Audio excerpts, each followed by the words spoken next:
My name is Yanfei, top legal expert in Liyue, and for the avoidance of doubt, no one else comes close. From commercial litigation, to civil mediation, to criminal lawsuits, I'm fully versed in every area of the law, and I guarantee you a swift and satisfactory conclusion to your case. My contact details? Where should I write this down? Paper will just get lost, and it'll only rub off if I write it on the back of your hand, so...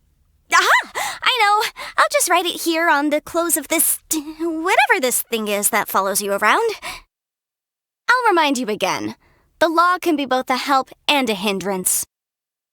Sometimes the law is compatible with human nature, but sometimes the two conflict. Balancing the two is a discipline in its own right. The case before us is a strange and unprecedented one indeed. Rain! Oh, Lord of Geo, please do us a favor and clear this up at your earliest convenience. I submit that we cannot afford for the codices to get damp. What kind of injurious weather is this? It's cold. Achoo! This weather's got me in the mood for reciting some laws. Let's see. Commercial Law of Liyue, Chapter 27, Section 6, Article 3 stipulates that... Wait, what was it? Oh my goodness, I've completely forgotten. What is wrong with me today? I have to head out this morning to meet a client about a creditor dispute, but I also have to follow up on a consultation from last week by noon. All right, time to get to work. I'm a little sleepy. I know, a vigorous debate should wake me up, and I've got just the topic. The Northland Bank's presence in Liyue does more harm than good for our economy. So, are you for or against? The night market? I was planning on organizing some files this evening, but if you're going, I can join you. Oh, I should mention, lots of vendors go for the hard sell in the evenings because they want to be able to start with fresh produce the next day, but also don't want to lose profit on what they have left today. So, leave the negotiating to me, and if you have any leftovers, those can be my fee. Need a cure for insomnia? Let me read you the history of the development of Liyue's legal system. None of my friends have ever lasted longer than 20 minutes. Oh, you want something more fast-acting? Then I'll recite from the legal codices. Let me know in the morning which section I got to before you fell asleep. Okay, here I go.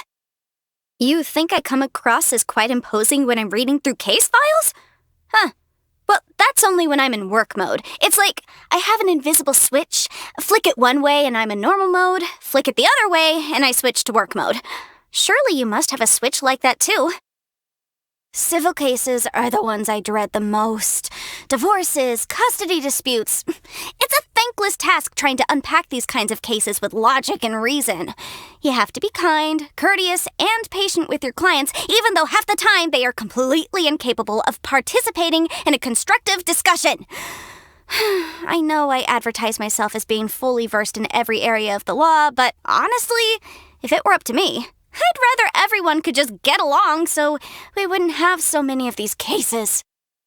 You want legal advice from me? Sure. For legal opinions, I charge a flat rate of 6,000 mora. For advisory services, my hourly rate is 180,000 mora. And for commercial law, I charge 710,000 mora per case. Final quote and commission rate depending on the details of your case. Not a bad deal, right? If you're concerned about what kind of complicated issues you might get tied up in during your travels, your best bet is to bring someone with you who knows and understands the law. Someone like me, for example, whose expertise goes beyond just the law of Liyue. Well, actually, having said that, Fontaine's law is notoriously complicated. Though, with my level of intelligence, getting acquainted with it should be no problem. Anyway, my point is, you can always rely on me. Visions appear in response to strong desire. So as someone with ideals, it's only natural that I should have received one. Because above all, I wish for all people to live honest lives and abide by the law. But some people will always insist on playing by their own rules and causing havoc for everyone else. Those people can expect to be prosecuted so hard, they won't know what hit them. This steelyard balance was a gift from my father. It weighs objects to determine their value.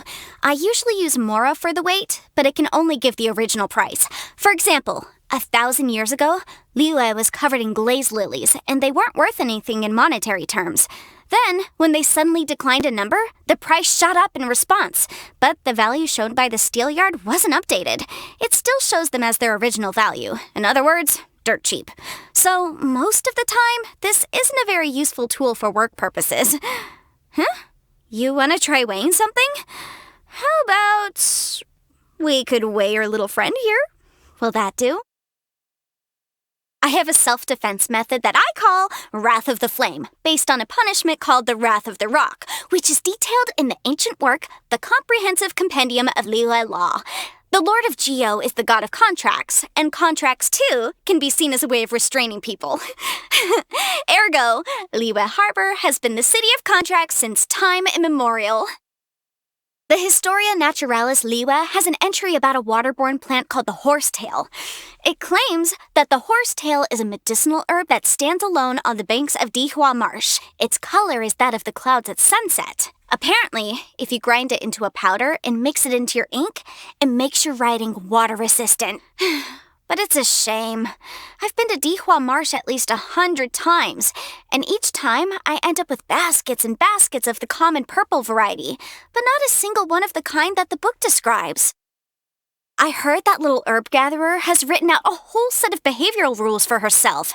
She may be small, but boy, has she got her head screwed on. She's definitely destined for greatness. The young of today shall outperform us tomorrow, as they say. I must admit, she has my respect. Ganyu is kind and thoughtful. It's just a shame she's so busy all the time. Most of the time, she's buried in an endless pile of paperwork, the only exception being her nap at noon. Don't get me wrong, I have to put in some hours at work too, but I'm happy with the job I've chosen, and it's certainly a lot less taxing than hers. The Feiyun Commerce Guild is one of my oldest clients. Their approach to business is meticulous and thorough, and every business meeting I've had with them has always been attended by the head of the house himself. Last time, though, I happened to meet their youngest, Xingqiu. To my complete surprise, the lad had no trouble whatsoever keeping up with my train of thought. He was very eloquent, too, and had excellent manners. Definitely not a simpleton. I always hear people saying that the director of the Wangsheng Funeral Parlor has an unorthodox approach to business. They think she's gone a little non-compos mentis after being in the funeral business so long. What are these people talking about? The Wangsheng Funeral Parlor provides a legitimate and necessary service, which is the cornerstone of any successful enterprise. Work is just work. There are no good and bad jobs or lucky and unlucky jobs, just jobs that need doing. If I had one gripe, it would be that the director rarely comes to me for legal advice. Mr. Zhongli has so much in-depth knowledge on so many topics, he's like a walking library, you know what I mean? He's a total savant, though he never flaunts it. I could tell just by looking at him. People like him rarely shy away from taking on complex problems alone, so in my estimation, he's certainly not a potential client. And yet, somehow, I can't help but think I know him from somewhere. It's hard to describe the feeling.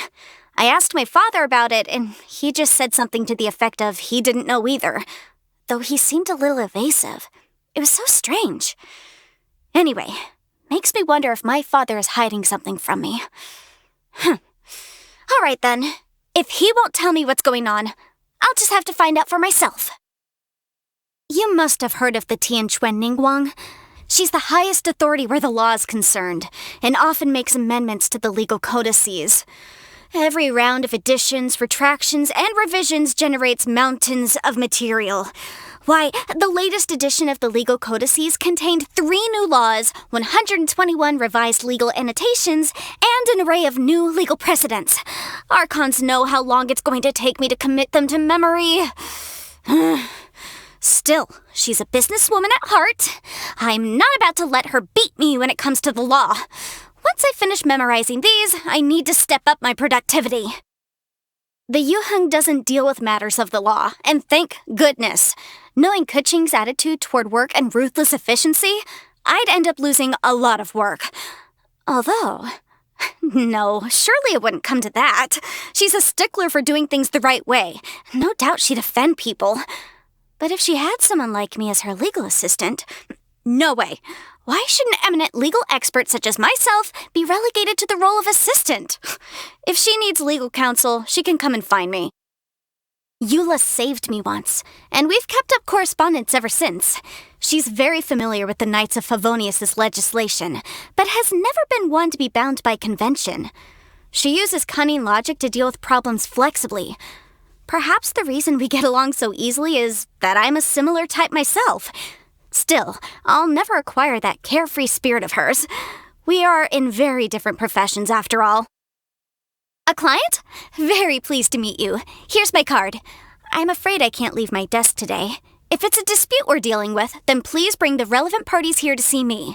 Let me just give you a breakdown of my fees. One moment. Huh? You came just to chat? No fee necessary then. So just to clarify, you came to chat as friends with a legal expert that you've never met before. Care to explain? These antlers? Oh, well, my father is an Adeptus, so I have Adeptus blood myself. Still, I was born during peacetime here in Liyue. I never signed a contract with Rex Lapis.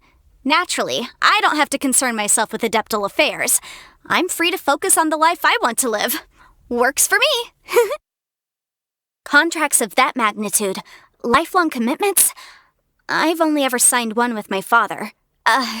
It's about living happily, I suppose. That's the kind of person he is. I'm proud of him for that. If he'd wanted me to sign a different contract, say, one about working myself into the ground, or stepping on others to achieve success, I would have ran away by now. Sometimes the commercial disputes I handle don't end very pleasantly. The other party might win compensation way in excess of the damages, or pay damages far exceeding the costs. Such is the price of violating a contract. Some people say I'm pretty terrifying. Others try to avoid me altogether. But I don't need to explain myself to anyone. Since the very beginning, the welfare of Liyue has been my primary concern. Think about it. The origin of disputes can be traced back to the violation of contracts. People are a lot less likely to violate contracts when they see the fallout. Making sure that people realize the importance of contracts is a crucial part of my work. Most of the time, I feel that I have a happy and laid-back existence. I have a successful career, clothes on my back, and the freedom to go wherever I please. I've also got quite a way with words. Nobody can beat me in a debate, and yet there is no law or standard that can define a happy life. For me, interesting people and engaging affairs, knowing where to go and which path to choose, these are all enough to bring me happiness. And on that note, you too are a source of happiness for me. In any case, whatever the life you live, the most important thing is to respect and understand the law. After all, as soon as you stray from the law, the world begins to fall to ruin. My hobbies are reading and appraisal. Reading begets knowledge, appraisal improves judgment. As such, I read everything and appraise anything. If you don't believe me, bring something over sometime. If there's a market for it, my estimate won't be far off. Take this stone, for example. Must be, 600 mora. My friends from the communications office often get me to go fishing with them. They say it's to exchange angling tips, but deep down, everyone's keen to show off. I've gotten the better of everyone 100 different ways, but they continue to scrutinize my business. After so much success, it's gotten a little embarrassing. So every time, I end up taking advantage of my ingenious acting skills to make myself seem humble, you know? What's with the face? Are you doubting me? Oh, on that note, let me recommend my one true love, tofu. Tofu all the way. Light in flavor, tender in texture, not to mention smooth and nourishing. It goes well with all manner of soups and dishes, and more importantly, it's available throughout the seasons. Beauty over complexity. Tofu dishes are my kind of flavor. I don't like cold dishes. Maybe it's because I rarely eat them. When I would get home late, my father used to keep a lantern lit for me. He'd hear me coming and ask me if I was hungry. In his words, the best dishes are served hot. Do not seek to emulate the past, for there is no law that can suffice for all time. This is a lesson I must always bear in mind. Only by adhering to the law can the people solve life's myriad of problems. Studying the law allows one to have grounded conversations, whilst learning martial arts allows one to prevail against groundless violence. Hey, wait a minute. Does this count as martial arts? Well, I guess I've mastered both the pen and the sword. I've been lucky to have you with me through to the end of my training. Compensation? A 24-hour specialist personal advisor? Sounds good, but no haggling.